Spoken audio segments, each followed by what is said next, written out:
കേരളത്തിൽ കൂടുതൽ സീറ്റുകൾ നേടി ബി.ജെ.പി. നില മെച്ചപ്പെടുത്തുമെന്ന് ദേശീയ അധ്യക്ഷൻ നിതിൻ നബീൻ.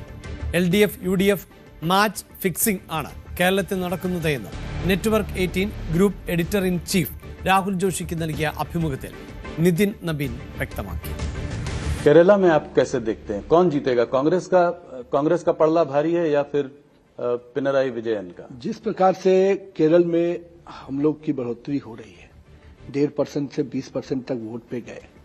कल तक इन दोनों की जो मैच फिक्सिंग थी, LDF UDF की जो खेल चलता था, मैं मानता हूं कि बीजेपी ने स्पष्ट रूप से अपनी उपस्थिति बड़े अंक के साथ दर्ज की है और कहीं न कहीं ये उपस्थिति दिख रही है कि भारतीय जनता पार्टी का भविष्य अब केरल में एकदम सामने आने वाला है. तो ये जो LDF UDF का खेल है, इनकी मैच फिक्सिंग गेम चलती रहेगी. हम अपनी उपस्थिति स्ट्रांग रूप से और बेहतर तरीके से देने जा रहे हैं. DMK സർക്കാരിന്റെ അഴിമതിക്കെതിരായി വിധിയെഴുത്ത് തമിഴ്നാട്ടിലുണ്ടാകുമെന്ന് ദേശീയ അധ്യക്ഷൻ നിതിൻ നബീൻ പറയുകയുണ്ടായി. സർക്കാരിന്റെ സനാതന വിരുദ്ധ നിലപാടിനെതിരെ ജനം വോട്ട് ചെയ്യുമെന്നുമാണ് ബി.ജെ.പിയുടെ ദേശീയ അധ്യക്ഷൻ പറയുന്നത്. തമിഴ്നാട്ടിൽ NDA സർക്കാർ ഉണ്ടാക്കും, വിജയിയുമായി തെരഞ്ഞെടുപ്പിന് ശേഷവും സഖ്യം ഉണ്ടാകില്ല എന്നും അദ്ദേഹം വ്യക്തമാക്കി. तमिलनाडु में आपको क्या उम्मीद है अपनी NDA से? जिस प्रकार से DMK का करप्शन, जिस प्रकार से DMK की एनार्की और जिस प्रकार से सनातन विरोधी मानसिकता, वो पूरी तरह से तमिलनाडु में लोगों में रिएक्शन है. वहां हमारी भूमिका छोटी है, हम अलायंस पार्टनर में हैं और हमारा मुख्य दल AIDMK वहां पर लड़ रहे हैं हम लोग मिलकर. हमारा ये मानना है कि जिस प्रकार से पब्लिक के अंदर रिएक्शन मैंने देखा, मैं खुद भी कई कैंपेन में वहां पर गया, मुझे बहुत स्पष्ट दिख रहा है कि DMK को इस बार इसका भारी नुकसान होगा. विजय फैक्टर कितना बड़ा है, ये किसको नुकसान करेगा या किसको फायदा करेगा?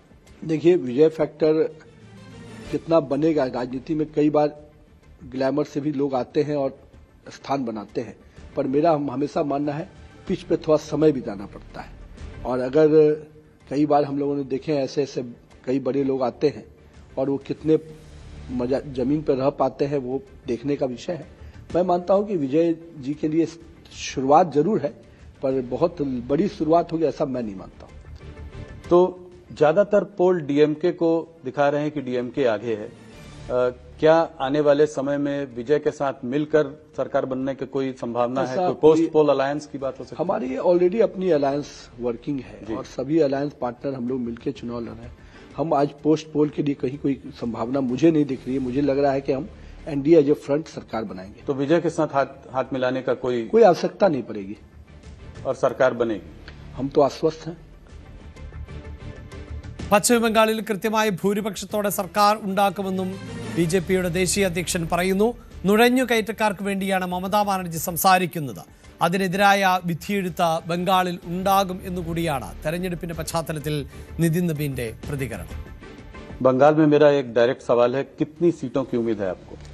देखिए, मैं सीटों के आंकड़े में तो स्पष्ट रूप से आपसे क्या बताऊंगा. मैं ये मानता हूं कि जो रुझान दिख रहे हैं, जो पब्लिक का एक वेविंग और पब्लिक का जो सपोर्ट दिख रहा है, हम यहाँ पर एब्सोल्यूट मेजोरिटी की सरकार बनाने जा रहे हैं. एब्सोल्यूट मेजोरिटी 150, 160, 170, एक आपका जो अंदर का आंकड़ा है वो बताएं. नहीं, अंदर के आंकड़े नहीं, अब तो जनता वोट कर रही है. अब सारे आंकड़े शाम तक तो कुछ आपके पास भी आ जाएंगे और अगला फेज में मैं मानता हूं कि बहुत ही एग्जैक्ट फिगर है कि हम अपने बहुमत से कई बड़े अंक आगे रहेंगे. കൂടുതൽ വാർത്തകൾക്ക് News 18 Keralam YouTube channel subscribe ചെയ്യുക.